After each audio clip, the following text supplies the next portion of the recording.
We as a Republican Party, we've grown lazy.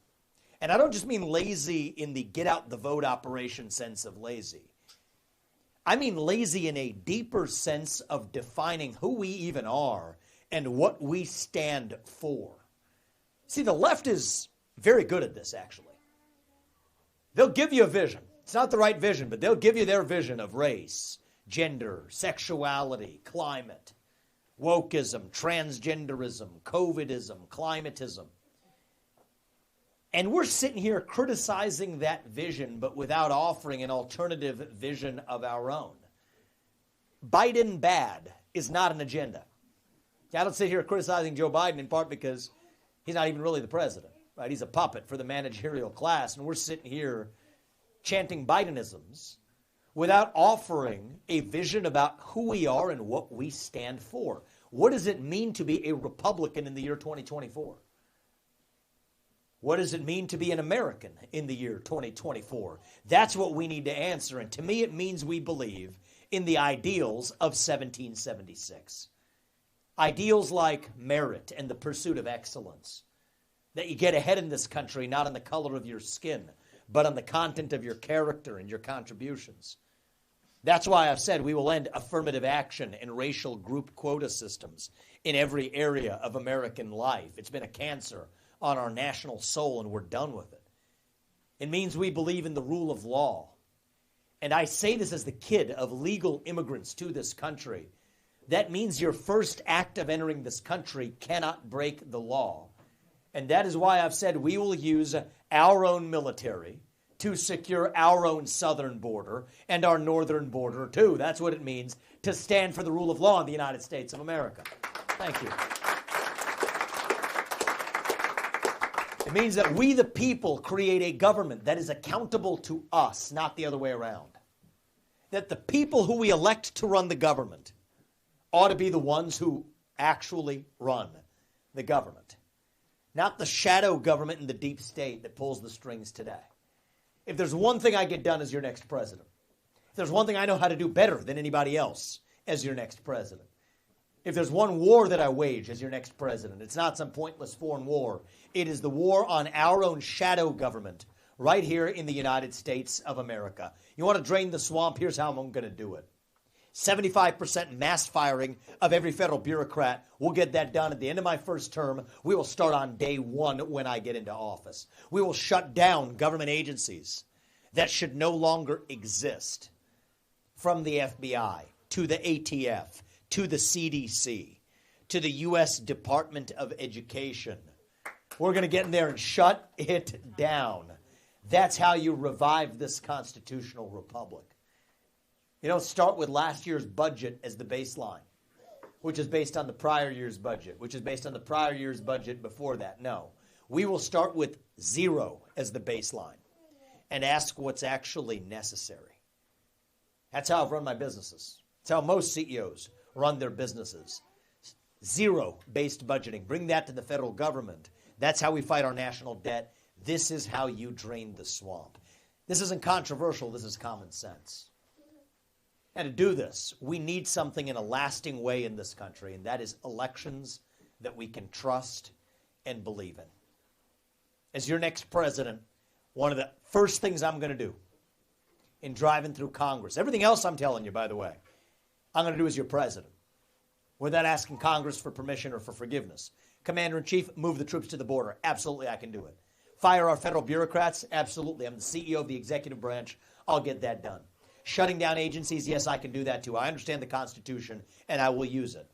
But the number one item to work with Congress on, this is for the timescales of history, is to secure elections once and for all in this country with single-day voting on Election Day as a national holiday, with paper ballots, government-issued voter ID to match the voter file, and yes, English as the sole language that appears on a ballot. That's not too much to ask.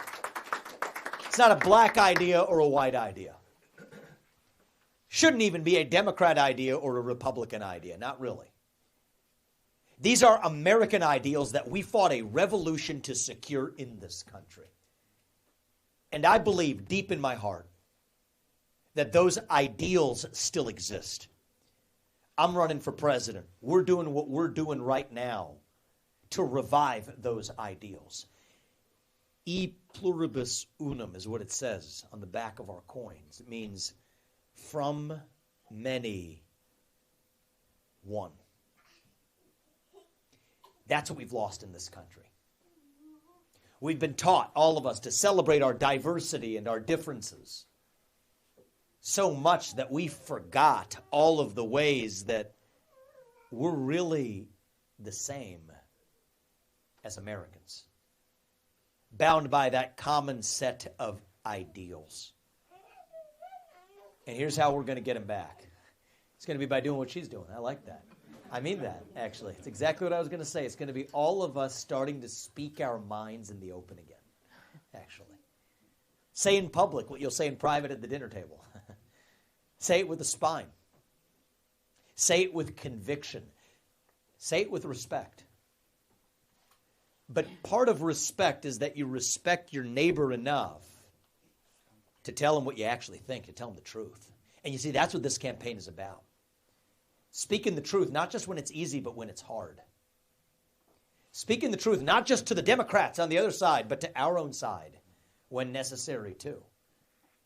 There's a reason why I'm the only person in this race who can even touch certain issues, tell you certain things, make certain commitments, that I will strip pharmaceutical companies of the special liability exemption that applies only to vaccine manufacturers so we can actually have justice for injury in this country.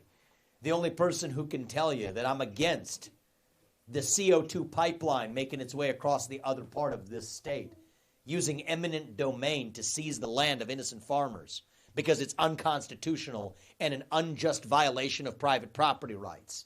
To tell you that it's based on a climate change agenda that I'll say it absolutely is a hoax because it has nothing to do with the climate. To tell you that Ronna McDaniel needs to resign as the failed chairwoman of our own party after 5 failed years of leadership. We need accountability in our own party before we bring that to Washington, D.C. To tell you, and I'll say it on especially today, I've said it before, but I'll say it expressly again today, that I will pardon every peaceful January 6th protester on my first day in office because it's the right thing to do for this country. And I'm the only person who's had the courage to, I think, speak what looks increasingly like it's absolutely the truth, that this was the product of government entrapment. It's my social media post of the morning, Happy Entrapment Day. That's what today is going to go down as in American history, to reject the government overuse of entrapment to punish innocent civilians. Ask yourself, why am I the only candidate who can tell you these things? The only one, on or off that debate stage. It's because it's the truth. And politics is corrupt. Every politician anymore is dancing to the tune of their biggest donor. Every one of them. It's what our politics has become. A bought and paid for game. Well, in my case, I'll tell you this, my biggest donor is me. Our family, we didn't inherit our money. We got it through hard work and dedication. We put over $25 million, close to $30 million of our hard-earned money, and we're just getting warmed up. We will stop at nothing. Because I don't want to be somebody else's circus monkey. I don't want to be somebody else's pawn on a chessboard. I'd rather lose this election and speak the truth than to win by playing some fake game of political snakes and ladders. Thank you. What's the point in going through the motions otherwise? Now, my bet is that's going to be the winning strategy. That's not up to me. That's up to you. People of this country. They're not my boss. You are. I don't report to them. I report to you. And if that's what you want, that's what we're going to give you, a government that tells the people the truth again. And if you want somebody who's actually going to shut down the deep state, actually going to speak truth to power, then vote for somebody who's going to speak the truth to you. And if we start doing that again in this country, then I'm confident that our country's best days, not in some fake politician way, but in a true way, our country's best days can actually still be ahead of us. Thank you for coming today, guys. God bless you and your families, and may God bless our United States of America. I want to open this up. I'm about to sit across the table from Xi Jinping in about 18 months, so I can handle the hard ones. Sir, young man, good to see you again, actually. We've seen you a couple times. Good to see you. First question. The Epstein flight list has recently been released. Will you do anything so the names on those lists get the judgment they deserve? Yes, full accountability across the board. I like the music for that, too. The justice music. I like that. And absolutely, we need one standard of the rule of law for everybody, not one for the special and well-connected. First of all, I don't even think they've told us the full truth. Why are they dribbling it out in pieces? Just tell us the darn truth, whatever it is. From the Epstein client list, to how our money's being spent in Ukraine, to the truth of what really happened on January 6th. Let's call for that on today being the 3rd anniversary of January 6th, 2021. We deserve a government that tells the people the truth again. What was Anthony Fauci's role in actually using our taxpayer money to fund gain-of-function research to give us a global pandemic that came all the way back here? So yes, from the Epstein list to the Fauciism, to the origin of the pandemic, to how our money is being spent in Ukraine, to the truth of what happened on January 6th, we will once again have a government that just tells the people the truth again. And if there are lawbreakers, we will hold them accountable to the fullest extent of the law. And I will instruct our DOJ to actually do it and get the job done. Thank you, man. I appreciate it. Is that an Army shirt you served? I did. Thank you, sir. Speaking of serving, the United States Coast Guard is funded by the Department of Homeland Security. With you wanting to shut down all these organizations, how do you expect to fund the United States Coast Guard? And furthermore, the last time the government got shut down, thousands of Coast Guard troops went unpaid, but were expected to still serve 24/7, 365. What is your plan to keep the Coast Guard being funded Sure. so that their family can provide? Thank you, sir. And thank you for your service to this country and for asking a question that goes to our protection, actually. So a couple of things I would say. I actually got this question at the last event I was before I came here. I actually believe that we need to slightly increase our military expenditures relative to what they are. Everywhere else, we're decreasing them. But more importantly, we need to have the right kinds of military expenditures. And your question about the Coast Guard goes to the heart of my foreign policy. We have a national defense establishment that's been paying to fight somebody else's war halfway around the world when we have failed to protect our own homeland right here at home. And so that's a big part of what the Coast Guard actually does in this country. But our own military expenditures on protecting our homeland will go up on my watch. Protecting our borders, northern and southern border, eastern and western border included. And so that's the short answer to your question is, for my shutdown of the government, I'm talking about the civil service workforce. That's different than military service. So everything I'm telling you is applied to the, when I talk about the government bureaucrats, I'm talking about the bureaucracy and the domestic apparatus. That is different than our military, and hopefully that answers your question. Now, across the rest of it, where are you going to get the money? You almost answered your own question, and it's a good one. 75% reduction across the FTC to the SEC to the FDA to the EPA to the FBI to the God knows what. I mean, this proliferation of the alphabet soup is actually what sucked the lifeblood out of our democracy and our constitutional republic. It's also what sucked the lifeblood out of our federal budget. And so that's actually going to go towards our own national defense. And if there's two things you got to understand about my candidacy, it's this. Two simple principles. We use words like America first. I love your hat, man. Ultra MAGA, count me in. What does that mean? It means two things to me. Basic ideas, not Republican, Democrat, black, white, forget that. Two basic ideas. The people who we elect to run the government ought to be the ones who actually run the government. And the moral duty that they owe is to the citizens of this nation, not any other one.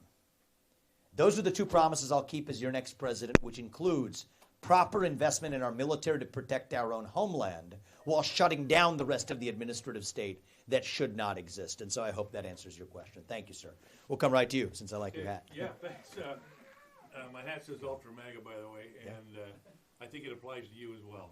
So one of the other big things that's coming up the Iowa caucus is our platform. The platform planks begin at our caucus. Yes, they do. There's some very important things that we need to do, and of course, getting our border under control, getting our spending under control are great things. Can you give us some ideas of some other very important platform planks that we can use to make that? I'm going to give you a copy of the Iowa Republican platform. I've worked on that platform for the last 12 years. Excellent. This goes to the heart of what I was saying in the beginning. Exactly. Who are we and what do we stand for? And I think it's shameful that in 2020, the National Republican Party didn't adopt a platform. We've grown this lazy as a party, so thank you for this. I'm going to give you some basic foundational ideas here. And I'm going to make a suggestion because we live in a moment where this isn't an election about increasing your tax rate 1% or decreasing another 1% here or there. It's not about that. This is about the basic rules of the road. So we have an opportunity to win this general election and many more in a landslide by just embracing the 1776 ideals. Let's talk about some of them. A nation without borders is not a nation. Using our own military to protect our own borders should be a top priority of our own national self-defense. That belongs on the Republican Party's platform. Elections we can trust and believe in. Regardless of black or white or Democrat or Republican, we will move on from complaints about stolen elections as long as we have single-day voting on Election Day as a national holiday with paper ballots and government-issued voter ID to match the voter file. English should be the national language of the United States. We deserve a national identity in this country. To tell you that the three branches of government ought to be three co-equal branches of government, of the people, for the people, and by the people, which means that we believe most of the administrative state, that fourth branch of government, is indeed unconstitutional. We will stop using our taxpayer money to fund any institution that is hostile to the sovereignty of the United States. Now, that can be in a platform, that's how you should say it. I'll tell you what I believe is on that list. The WHO is on that list. The UN is likely on that list. The WEF or the World Economic Forum or similar other institutions are absolutely on that list. But any institution that's hostile to our own sovereignty will absolutely not be funded by our own taxpayer dollars. Our national debt and addressing it is a core vital economic priority. And the way we intend to do it first is by any method that stops short of cutting Social Security or Medicare benefits is where we must begin. Get the oil and natural gas out from underneath our ground. Sell it. Buy down $8 trillion of our national debt. The quickest, fastest, and most pro-growth way that we find our way out of that national debt. So I could go on all day, but I think those are practical. Those are appropriate. And I think these are actual ideas that, you know what, this is not only the right thing to do to revive this country, it's the right way we win this next general election in a landslide. I'm going to give you one more, sir, because I think this is one on a harder topic where I think the GOP can lead the way without compromising on our principles, and that's on the issue of abortion. Right? Because everybody is worried about this, and I think they falsely blame this for 2022. I think what happened in 2022 is we didn't have an actual vision on abortion. I do not want to compromise on our pro-life principles. I refuse to compromise on mine. But here's our winning way out of this. There's a lot of other small things that we've always said: access to adoption, child care, and access to crisis pregnancy care. Those are not small things, they're important things, but we've said those before. But one new thing I want to add, and I think this is a winner for us: greater sexual responsibility for men codified into the law in an era of genetic paternity tests. So we should, I believe, favor laws, including at the state level, that would allow a woman, if she brings a child to term, to make the man the principal responsible caretaker if it is confirmed by a genetic paternity test. Now it's not about women's rights versus men's rights anymore. That's what the left has masterfully done with this issue, to say it's about women's rights. It's not women's rights versus men's rights. It's about human rights. And yes, we are all in this together. That's what we need to stand up for. And so that's how we're able to walk the walk with respect to being pro-life, while also making this a winning issue for our party. And so I could probably go on all day, sir, but hopefully that gives us some head starts for you. And I think it's a great question to have asked.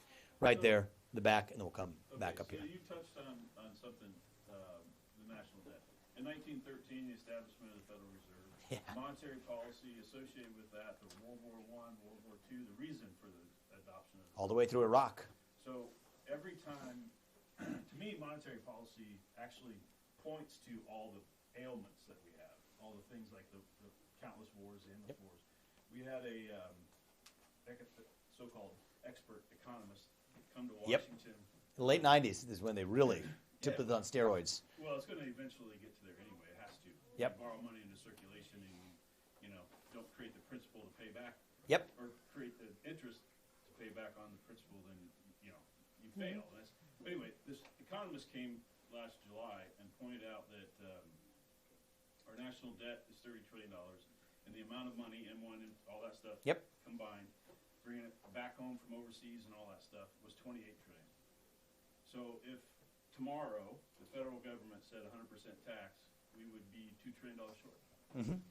So how are we going to overcome this? I mean, I think monetary policy by far is the clearest indication, and you mentioned national debt. So I'll tell you two pieces. Money, how are we going to pay it back? Well, first is let's actually just buy down the national debt right away. And so it's going to take a CEO in the White House to get this done. And the Republican Party basically, much of it has become the party of America last. Cut Social Security and veterans benefits to ship $200 billion more to Ukraine so some kleptocrat can buy a bigger house. We've got that backwards. Okay, so here's the way I'm going to get it done. And I want to tell you what kind of time horizon we're working with here. It's about 5 years. When the interest payments on our national debt become the largest line item in our federal budget, then we're in quicksand, right? There's no way out. I don't think we have a country left. And that's what gives me my sense of urgency now. It's going to take a president who, yes, is a businessman, yes, is a CEO, but also understands the Constitution. So what I just mentioned to this gentleman here, literally, if you get the oil and natural gas out of our ground, we buy and then we sell it into the market, we literally instantly buy down about $8 trillion of our national debt. The national debt number is actually, it's not 30, it's about 34 trillion right now. 7 trillion of that, though, came from 2 wars in Iraq and Afghanistan that did not advance the American interest. For God's sake, the Taliban is still in charge 20 years later. And Iraq is a more broken country than when we showed up. And it's a bipartisan failure, actually. If we avoid repeating those same mistakes in places like Ukraine, we at least avoid the next 7 trillion of that would have been added. Then that 75% mass firing in the federal government, that's a lot of where those budgetary demands, not just for the headcount costs, but for the budget demands, that's where they come from. I'll tell you what my day one could look like. Something like this is what it has to be. If your Social Security number ends in an odd number and you're in the federal bureaucracy, you're out. If it's an even number, you're in. Mass firing. On day 2, I promise you, not a thing is going to break. The sun's still going to rise in the east and set in the west. Not a thing is going to break. The federal government will be half its size. And it has to be done this way. They actually duped Donald Trump. He came in to drain the swamp, but they said, sir, you can't fire these bureaucrats because they're subject to civil service protections that applied not to the military but to civil servants. Read the law. Those civil service protections do not apply to mass firings. Mass firings are what I'm bringing to the D.C. bureaucracy. So everything I told you, that gets our national debt under control, well under $20 trillion. Then we take the next step of what I do is reform the Federal Reserve with a 90% headcount reduction there and peg the dollar to commodities again. We used to have the gold standard. We're going to do that again. Gold, silver, nickel, agricultural commodities. That's how we get the job done. And you know what? Part of the problem is you got 23,000 people at the Federal Reserve showing up to work who should have never had that job. They start finding things to do. That's where, for those of you who are aware of it, the central bank digital currency comes from, the CBDC, which is then a threat to liberty. So hopefully that answers your question. It's going to take somebody from the outside to get this job done. That's my responsibility to you, and I'm confident we can see that through. We'll go there, and then we'll come back towards the front. Yeah, I'm an undecided caucus goer. I'm here with my 15-year-old son. You're his favorite candidate by far. He's trying to convince me to vote for you. Man, I wish he could vote. If he was a Democrat, it'd be no problem. So you've taken a flamethrower to a lot of your opponents on the debate stage. Dick Cheney and 3-inch heels is my favorite. But there's one candidate that I noticed you really don't criticize, and that's former President Trump. A lot of conservative commentators say that you're not actually running for president, you're just running for a position in his cabinet. I wanted you to speak to some criticisms of the former president, not of his presidency, policy-wise, I know how you feel, but over the last 3 years supporting candidates that have really failed in the Republican race. Can you name 2 or 3 criticisms of President Trump as of late? Yeah, and I've given, people have their narrative and then they try to connect the dots to fit their narrative. I agree with about 90% of Donald Trump's policies. Yeah, we have the 10% we disagree with here and there, and I've named some of those. I can share some with you. But you're saying not even policies, but other decisions I could name too. The reason I haven't done it is because it feels so damn lazy, actually, to Monday morning quarterback some small decision, and the rest of the candidates are doing it. It almost makes me feel disgusted, where these people have been licking his boots for money and endorsement for years. I mean, they have been, and now Monday morning quarterbacking some decision he made. I haven't been doing that. But I respect him for his accomplishments for this country. He kept us out of war, and he grew this economy. And I respect him for that. Now, that being said, it's easy to say, oh, well, people hit him a lot for the COVID policies. Do I agree with a lot of those COVID policies? No. But do I want to sit here Monday morning quarterbacking him on it either? Well, none of us were in those shoes, actually. And so we have to just say, what did we learn? What are we going to do differently? Now, all of that said, I'm running to be president of the United States because I think I'm going to be best positioned to lead this nation from the front, to take our America First agenda to the next level. So I'll give you some areas of difference, or at least areas where I don't know where he's at. The carbon capture pipeline.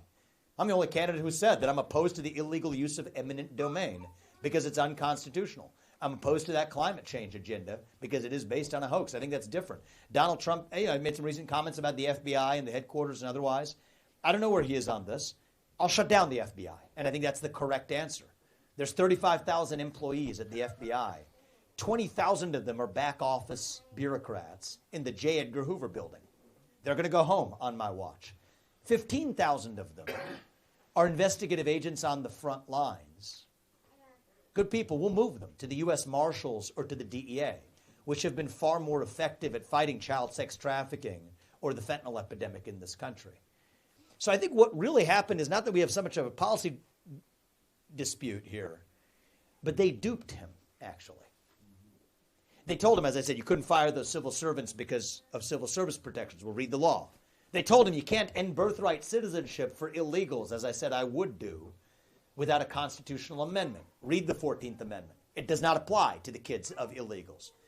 They told him you can't carry out those mass deportations because how could 6,000 ICE agents possibly go after millions of illegals? Read the law. The law already allows you, if you have a president that instructs ICE to do it, to allow local law enforcement to serve your warrants.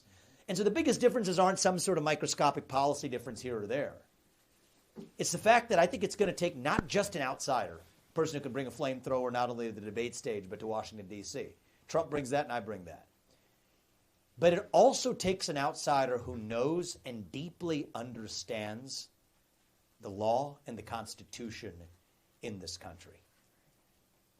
And those two things don't usually go together. Right? You have the law professor, academic type over here. You'll have the business guy who can execute over here. Those two things don't usually come in the same person. That's what gives me my sense of duty to not only be in this race, but to be your next president and to lead this country for the next 8 years. That's what we require. And I also want to say another word about this. Is very practical. You all have a choice to make in about 10 days. If you think they are going to let Donald J. Trump get anywhere near that White House again, I want you to open your eyes.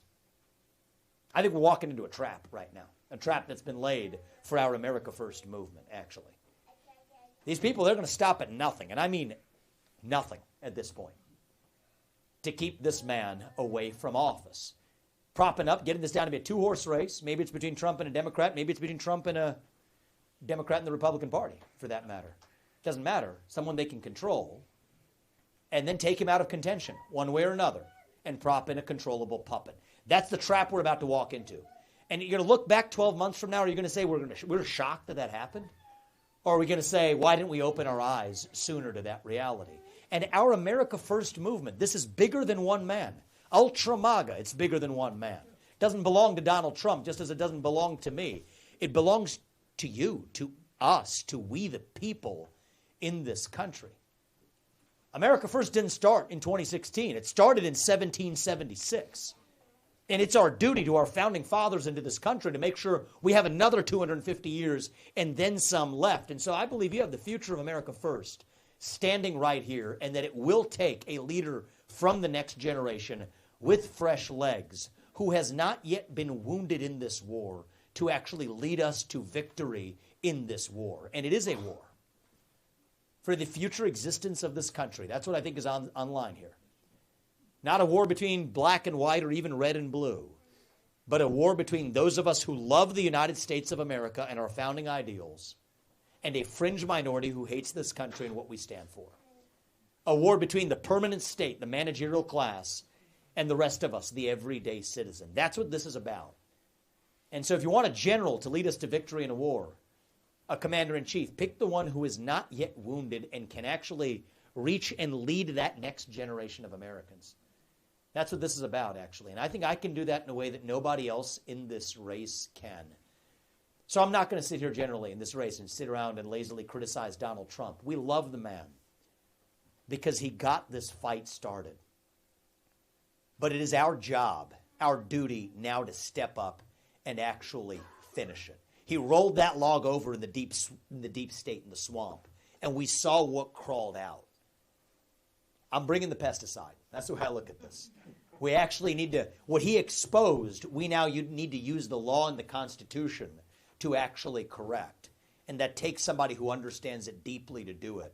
And I think I bring that in a way that nobody else in this race does, which gives us our obligation to see this through, not as some vice president, not as some, take nothing away from those roles. Somebody asked me the other day, would I consider Trump as my vice president? Actually, I've gotten that question a few times in the last few weeks. I said I would, and I don't think he would accept that. I take him as a mentor and an advisor. That's fine. It's not about him, and it's not about me. It's about you, and it's about us, and it's about this country. And that's the spirit with which we're going to have to lead this movement forward. So thank you for that. I appreciate the question, man. God, I love you. Thank you, man. I appreciate So it. do you remember the conversation we had yesterday in Muscatine? Which we had a lot of conversation with Muscatine. So, y'all know what Nikki Haley said about Iowa? Oh, yeah, I do remember this. So, I drove to Indiana last night, paid for a hotel room because I wanted to have a little civil discussion. She gave questions. I was not picked, which was fine. I got my turn in line, told her, nice to see you. I wanted to air a grievance respectfully, not interrupt her or anything. Staffers told me I got shoved to the side. You have never done that with anybody. You've done that with such civility. You and a poor, God bless you. Thank you. Thank you, man. I appreciate that. Thank you. I appreciate it. And if she's not willing and ready to sit across the table from a patriot who loves this country with an earnest question for her. This process is not a joke. This is not a joke. It's what she says it is. And New Hampshire is going to correct what Iowa does, that we have to change personalities between Iowa and New Hampshire. It's disgusting. And I think that, actually, you want to ask for another difference between me and Donald Trump, man? Sir in the back, what was your name? Ryan. Ryan, I'll give you another one. Here's something I can tell you that apparently he had some trouble with. Nikki Haley will not be my vice president and will not be coming anywhere near the White House. Not in my administration. And I've said that if he was the nominee, and absolutely I've said this in media, Donald Trump would have my support. But if he had the quality of judgment to pick someone like that to be in his administration again, the John Boltons or the Nikki Haleys of the world, then I'm different on that. That changed my answer because that's not the same Donald Trump. So that's where I am. Is I don't care if you have an R or a D after your name. All right, if you want to actually exploit our public system to make money off of politics, keep the foreign war machine humming as a military contracting firm. I don't care if you're Dick Cheney or Elizabeth Warren or Joe to Hunter Biden to Nikki Haley. It's wrong, and we have to call out that corruption for what it is. But suffice it to say, enough of criticizing the others. I'm leading one nation, including those who disagree with me. There's a protester who walks into this event. We'll give him the mic. And we'll ask him to stay and hear what everybody else has to say, too. That's how we revive this country. It's not through more censorship. There's certain candidates, right, that want to say if you want to use the internet, you have to have a driver's license tied to your social media account. I couldn't tell you if that's coming from Joe Biden or Jack Smith or Nikki Haley. It doesn't matter. And that's why the real divide in this country, I don't call it today between Republican and Democrat. It's between those of us who stand for the ideals in our Constitution and a fringe minority who rejects it. And I think there's no middle ground here. Either you believe in merit or you believe in group quotas. You cannot have both. Either you believe in free speech or you believe in censorship. You cannot have both. Either you believe in American exceptionalism or you believe in apologizing for who we are. You cannot have both. And I think now more than ever, we need a commander-in-chief who will actually lead us to victory in this war. And that's why I'm in this. So thank you for coming back. I appreciate you. Thank you. I would give just somebody else a chance. Thank you for running. I get a lot of my news on YouTube, and last night I was watching something out of Chicago, a YouTuber out of Chicago, talking about the migration to Chicago that was being done. And he mentioned a term called clover pivot strategy. familiar with that at all? No, I'm not. Okay, it's basically an assertion that COVID, well, he was making the assertion that COVID and now the mass migration at the border are like phase 1 and phase 2 of an attempt to bring down the government and to usher in something totally new. I'm sorry, my voice is so soft. What's that? Cloward pivot. Okay, you make me want to take a look at it. The label you could take off. The concept I'm familiar with. Let me tell you this. If this was happening on our western border or our eastern border, we would call it what it is. It's an invasion. 3 million Asians showing up on the Pacific Ocean on the western coast of California? Yeah, that'd be an invasion. 3 million Africans doing it on the eastern coast of the United States? Yeah, that'd be an invasion. Well, it's no different when it's happening on our own southern border either, and yet our own government's actually facilitating it. So what you got to understand is this is, I think, the intentional product of much of the Democratic Party's platform. Yeah, they have a platform. They've had one for a while. You go back about 10 years, they said this was part of the path to lasting electoral majorities in the U.S. That's what they said, the displacement of the existing population. You know, Joe Biden to Mayorkas was by his side about 10 years ago. Now, today you say you're a conspiracy theorist. Here's my view on conspiracy theories, guys. You hear that word bandied around a lot. I'm a realist. People have incentives. They act according to those incentives. And so what they describe as a conspiracy theory, what this in this case is called the so-called Great Replacement Theory that they dismiss as some far-right mythology, it's nothing more than just a statement of collective incentives in a system. Right? You have one side that wants lasting electoral majorities. They know they can do it a certain way. They have a certain amount of time to do it before that border crisis is solved. Get as many in before you can. From Stacey Abrams to Joe Biden to a lot of left-wing political commentators, 10 years ago, they were calling for it. Today, if you describe it, they call it a conspiracy theory. And so when you say destroy this country, I kind of just look at it in a much more pragmatic sense. This is just a path to lasting electoral majorities. It's not that you go to the southern border. I don't know if anybody in this room has been to the southern border. I've had a chance to see it.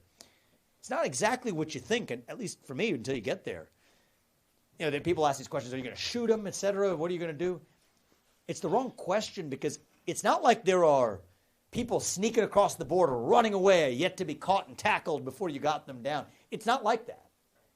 It's organized. I mean, it's far more organized than going to your local BMV or DMV in much of this country, too. It's actually far more orderly than that. Just massively orchestrating the mass migration of people who are illegally in this country, and our own government's actually facilitating it. NGOs are helping. Of course they are. We gave tax deductions and even donations from the very people propping up our politicians. So once you see it that way, without being angry, because sometimes our anger can cloud our judgment, just to see. We can be angry about it later, but first you just got to see with clear eyes what's going on. That's what's going on. Now the question is, what do you do about it? The good news is, this is not a technically difficult solution. You're going to solve the border crisis? I'm going to do it. I'll tell you exactly how. We'll stop giving our money to Central America or Mexico. Every one of those countries we will require to build a border wall all the way from Venezuela to the northern border of Mexico. Actually, 80% of the people coming to this country from Mexico are not actually from Mexico. So that stops the flow. Put aquatic barriers in the Rio Grande. They work. They're cheap. They're mobile. Complete the construction of the wall, of course. That's the easy part. Use our military to secure our own southern border. They shouldn't be sitting in places like Germany. You got 40,000 troops sitting in Germany, which doesn't even spend 2% of its own GDP on military expenses. Well, they should be, as a NATO ally, not even meeting their minimum NATO minimums. Move our troops from useless places where they're stationed to our own borders in this country. Now we've got the border crisis solved. Next, best border policies of all. I'll tell you what they are. Stop using our money to fund federal sanctuary cities. We'll put an end to that on my watch. That ends the incentives. End birthright citizenship for the kids of illegals. As I told you, the 14th Amendment allows me to do it as your president, and I will. And then anybody who's in this country illegally, by the end of 2025, will be returned to their country of origin, period. Crisis solved, right? The country that put a man on the moon can do this. I told you earlier, ICE agents can work with local law enforcement. That's 1 million people getting this job done, not just 6,000. The president can do this. Pretty much everything I just laid out for you, I get to do as your next president without asking Congress for permission or for forgiveness. But what it takes is a president with a spine, with an understanding of the Constitution. And for whatever reason, those two things haven't usually gone together. Right? We've had the guy with the spine but didn't really have the understanding of a constitution, or the people who have an understanding of a constitution but have a spine made of jelly or don't have the ability to execute. And we need both of those things in the next president to actually take America first to the next level. So that's how I'm going to lead, and I'm going to take a look at the guy who described it. But the underlying ideas, it's not some theory, it's not some conspiracy theorizing. It's just a plain statement of the incentives and the realities staring us in plain sight. The question is, do we have the guts to actually step up and do something about it? Thank you, sir. If we have time for a couple more, go to the back there. If we have time, we'll give you the last question. You talked before about reducing the national deficit. My interest is working in cybersecurity. Do you have any plans to reduce fraud using any cybersecurity concepts, PKI? Yes, actually. You know, there's a good book we were just reading. I'd highly recommend it. We were listening to it on audiobook the other day. This is late night, husband-wife stuff here. Book on cybersecurity. It's by Scott Shapiro. What was the name of the book, actually? Scott Shapiro's the author. It's by, Fancy Bear Goes Fishing. What's it got? Fancy Bear Goes Fishing. Oh, it's got like the scariest cover. It's like this teddy bear. It's like a blue teddy bear on the cover. Fancy Bear Goes Fishing. Anyway, it lays out a lot of what I think are some basic, nonpartisan, practical policies. We're more vulnerable to cyber attacks and super EMP attacks than we've ever been in our national life. You want to know something that could actually take this country out? The combination of the two. That could about kill half this country. I want people to internalize that. If our electric grid is out, planes are falling out of the sky. Well, it's not like we don't have pieces of planes falling out of the sky already. But this is a serious matter across the board. Our own people want to take insulin. You can't refrigerate it anymore. Basic food security is out the window. And we're sitting here blithely assuming that we have the luxury of deciding whether to ship $200 billion more in munitions to Ukraine, as though we don't have a vulnerability problem right here at home. And so I think about $100 billion of added investment from our national defense budget into hardening our electric grid is a core priority for me. That goes to the heart of actually saying we're actually planning on slight increases in our military expenditures, but drastic increases in the portion of it that goes to actually fortifying the homeland. And then basic cyber defense capabilities, at least a $50 billion added budget towards actually bringing the best and brightest to cyber defense. The area where we're okay right now is retaliation, right? If somebody hits us with a cyber attack, we can go on cyber offense. But our cyber defense capabilities are entirely missing. And I want to just tell you a funny tidbit from this book we picked up, which is interesting. He's actually a former law professor of mine when I was in law school at Yale, too. I didn't know him, but it's a thoughtful man, it seems, from the book. Can't make this stuff up. You know the guy who made the first computer virus was actually a guy who did it with good intentions. He's a tenured professor at MIT right now, just trying to explore how one computer could actually go to another. And that's exactly how the first computer virus began. It's funny how you even think about the origin of the global pandemic. Use of gain-of-function research to prevent a global pandemic is actually what created a global pandemic in this country. And so we live in a moment where the hubris of the technocrats has actually, in the name of protecting us, created many of the very dangers that we face. But it's going to take, I think, a leader who says, it's not the technocrat that's in charge. It's the actual leader accountable to the people that makes the decisions. And yes, we'll hire the good technocrats where we need them to accomplish the will of the people. But it's not going to be the other way around. And so anyway, that's the way I'm going to lead this country, from cybersecurity threats to super EMP threats, things that I don't believe certain other candidates may have an ability to tell you very much about. But I think that whoever's going to be your next commander-in-chief deserves, and you deserve to have them know, the actual threats that we face and to protect us against them. So thank you, sir. I appreciate that question. Thank you. We'll give you the final word, sir. Many Americans are living paycheck to paycheck, and income cannot keep up with inflation right now. Do you have any plans to stop this issue? Yes, thank you. Remind me how old you are again? 17. Smart question. 17-year-old brought him on the index cards. What's your name again, sir? Nathan. Nathan again. Yeah, we've spoke at one of our earlier events. Gives me hope for the country. Right? And you can vote at 17 in the caucus. That's the plan. Yeah, as long as you turn 18 before November. For the Republican side, we have rules. I'll tell you this is, forget the Bidenomics, forget all the mumbo jumbo. Let's just get to the bottom of what's going on in our economy. Prices are going up. Interest rates, mortgage rates to buy a car, a home, etc., are going up. Wages have remained flat. That's the economy right now in a nutshell. How do we fix this? For me, this is second nature. As a CEO or otherwise, this is second nature for me. Increase the supply of everything that matters. Increase the supply of energy. Drill, frack, burn coal, embrace nuclear energy. Rescind the unconstitutional regulations from the EPA on down. Unlock American energy production. Increases the supply, brings costs down. That helps inflation, helps address inflation. It helps grow this economy. Housing restrictions. Housing is unaffordable for many young people, especially for a lot of people, because we have constricted the supply of housing. Answer, get rid of the regulatory land use restrictions. That increases the production of new homes, brings down the cost, grows this economy. Top concern for a small business, finding labor to fill the open positions. Increase the supply of labor. How? Stop paying people more money to stay at home instead of to go to work. That's how we grow this economy. Basic common sense. So it's going to take a CEO in the White House to get this job done. And I'll tell you, we're not in this for pleasure, but our faith is actually what brings us to this journey. And for those of you who are not aware of it or whatever, wondered about it, we're Hindu. Slightly different than the traditional Christian faith background of people who have run for U.S. president. Though I was educated in Christian schools, and I can tell you we share the same values in common.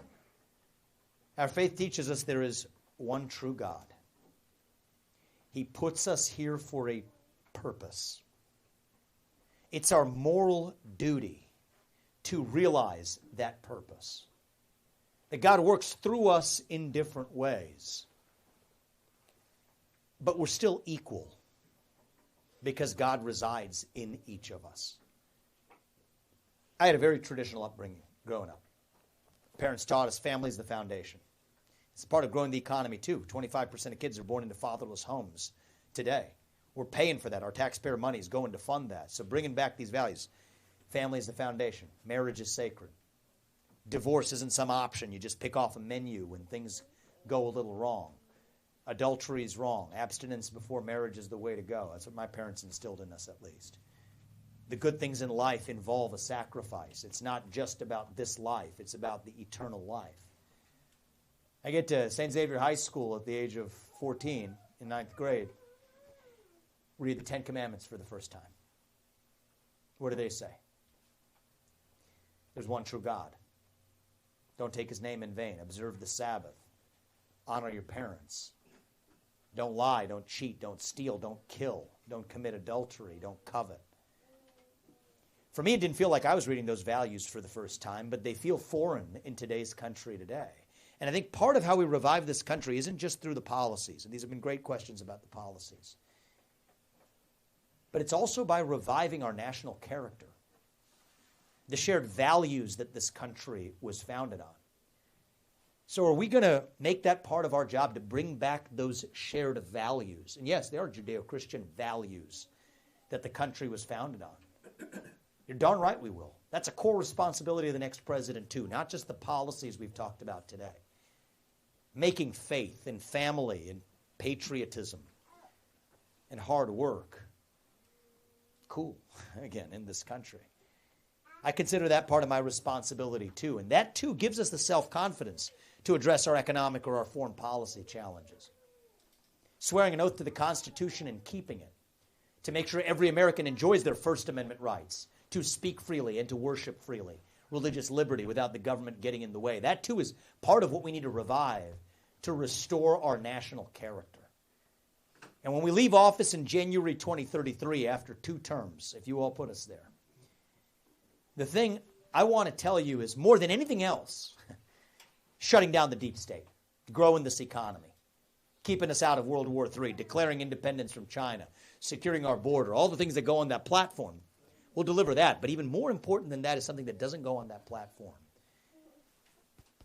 but that goes to the heart of who we are. We have revived our national character. We've answered once again what it means to be an American, that our 2 sons and their generation, that they are once again proud to be citizens of this nation. And if we can do that, then I don't think we have to anymore be this nation in decline. I don't think we have to be at the end of ancient Rome. I think if George Washington were in here right now, what he would tell us at this meeting right here, he would say that as a nation right now, we're really a little young, actually. Going through our version of our adolescence. Figuring out who we're going to be when we grow up. That you have another 250 years still left and then some in you. But just like we did in 1776, you're going to have to step up and seize it for yourself. If we're going to be saved, it's not going to be from some political messiah coming from the White House down to save us. If we're going to be saved, it's going to be because we save ourselves. Every one of us does our part. And that's what we're asking you to do today. In about 10 days, every one of your voices and votes at that Iowa caucus, it counts as the equivalent of 1 million people. We're asking you to do the right thing for our country. Take 30 minutes of your time to save this country. I'm asking you to take a little bit of your time to take other people in this community. Tell them what we talked about here too. Bring them on that day. And if you all do your part, I promise you that Apurva and I, we will do ours to make sure that our country's best days are still ahead of us. To make sure that we will look our kids in the eye and mean it when we tell them that you get ahead in this country with your own hard work, your own commitment, your own dedication. And that you know what? You are free to speak your minds at every step of the way. That is the American dream. That is what we are running to. And with your help, we will revive it to save this great country. Thank you, guys.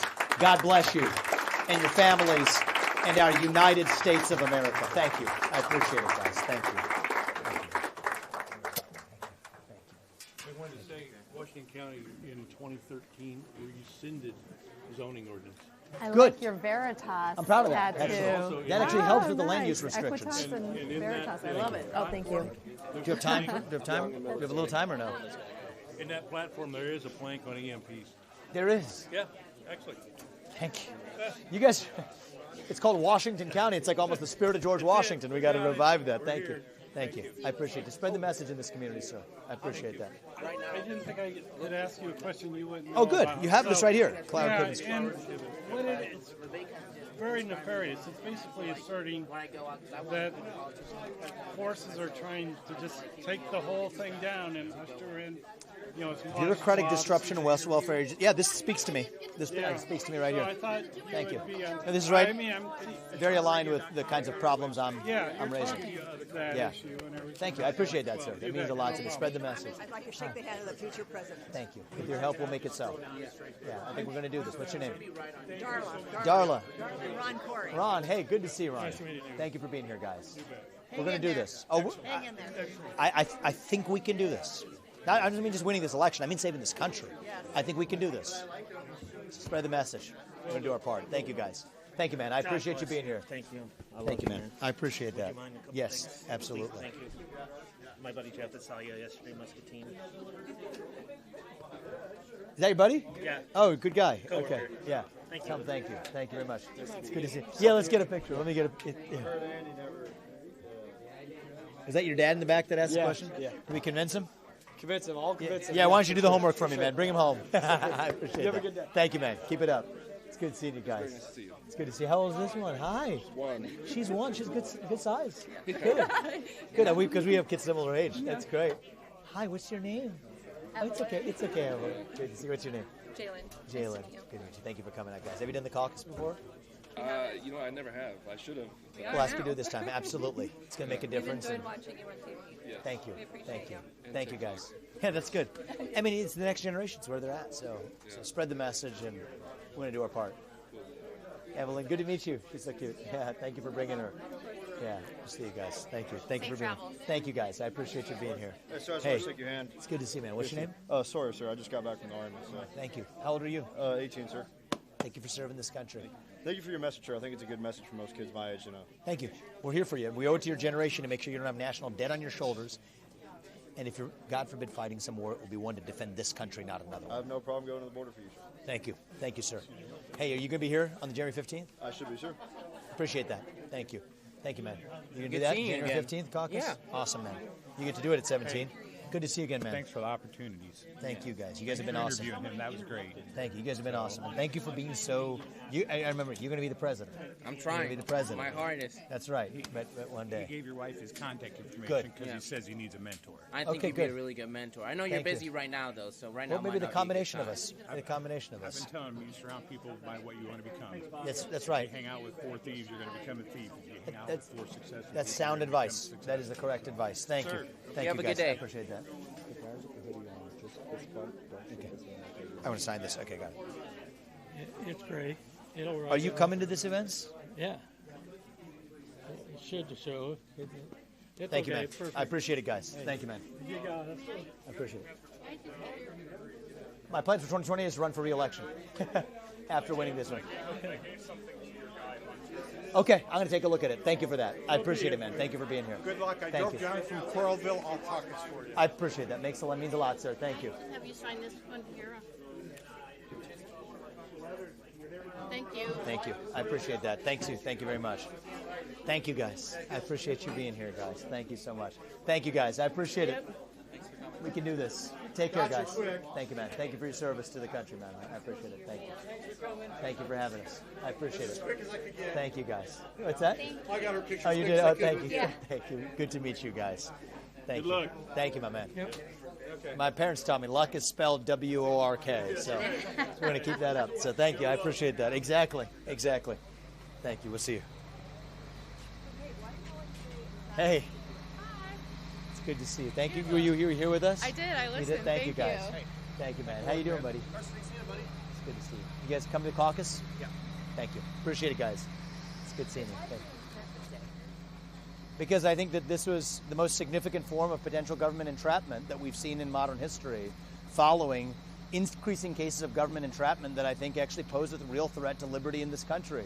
And if we fail to learn from our past mistakes or fail to call on the government to be fully transparent, we can expect far worse in the future. So they're speculating that it was entrapment. I think the fact of egregious levels of government non-transparency, combined with the Gretchen Whitmer known proven entrapment, combined with the fact that Stephen D'Antonio was moved from the Detroit field office months before, is enough for us to say that it's wrong when it happens, and we ought to acknowledge it to hold our government accountable for its overreach. That's what I would say. For the actors who were not peaceful on that day, though. I've assured peaceful protesters will get a pardon on day one. And when I am the president, I'll have the information that the public doesn't have to make the right judgments after that. Are you Thank worried we could see this happen again, though? I am worried that we as a country are skating on as thin ice as we have been in a long time. And I'm in this to unite the entire country. And I think that that's going to be something. Joe Biden gave us the lip service on that, now persecuting his political opponents. But I'm not going to sit here complaining about him. I want to be a better leader for this country that actually unites all Americans.